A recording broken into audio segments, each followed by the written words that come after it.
Is Sam Raimi's new movie, Send Help, worth a watch? I'm fresh out the theater. Let's break it down.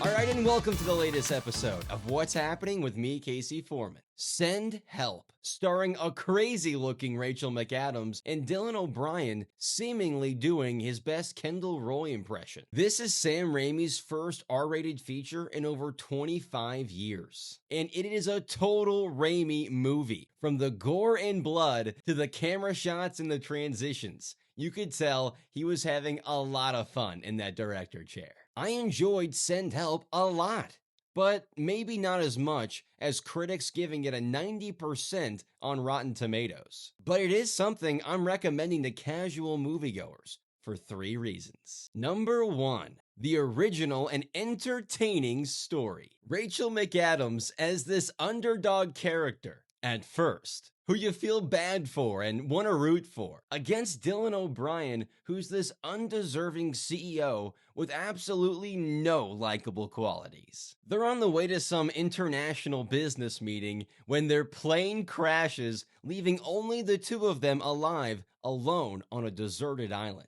And if there's one thing Sam Raimi can do, besides gore, it's getting your heart rate going. This was a wildly entertaining crash scene. I mean, equal parts terror and humor. And once they really establish the story on the island, the movie is really well paced. It keeps things moving and progressing, including an ending that was a little out there. But we'll get to that at the end of today's video. The second reason Send Help is worth a watch. Rachel McAdams and Dylan O'Brien. I mean, I never thought I would feel so cringed out by a character played by Rachel McAdams. She went all in on this role. And if you made it this far in the video, make sure you hit that like button and subscribe to the channel. There were multiple times I was sitting there like, gosh, why is she eating tuna fish at her desk? Wipe your chin. And there really is no liking Dylan O'Brien's character. Like, think if Kendall Roy from Succession was a little dangerous and actually did get the big job. Sorry, Kendall. And a big shout out to his eye acting. For real though, the way you could feel his emotions without O'Brien even saying a word, top-notch stuff. There were some solid back and forth sequences between the two of them,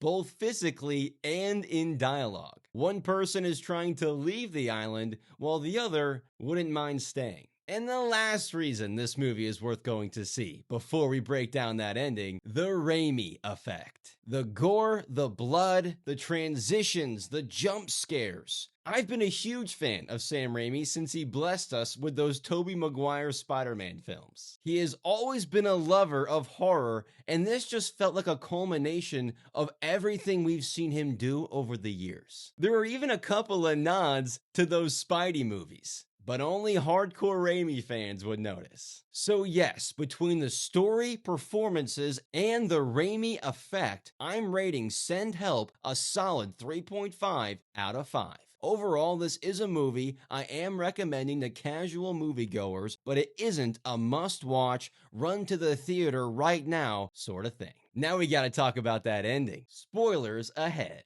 I didn't love it, and I didn't hate it. We get the reveal that McAdams' character was the reason they spent so much time on the island. We obviously saw that coming, but she was also why no one else survived the plane crash, why O'Brien's fiance died, pushing her off that cliff, despite us coming really close to a Desmond and Penny situation from Lost. Great show if you haven't seen it. But yes, after everything she went through, she broke and turned into a villain of her own sort, making you think which of these two people on screen was the worst one. Ultimately, she survives after killing her former boss. She makes it back home and is finally celebrated and liked by all. Our show is sponsored by Dubby Energy. Are you tired of the same old energy drinks and how they make you feel after the fact? Then Dubby's got you covered with an extensive list of clean energy drinks. You can find a link to their inventory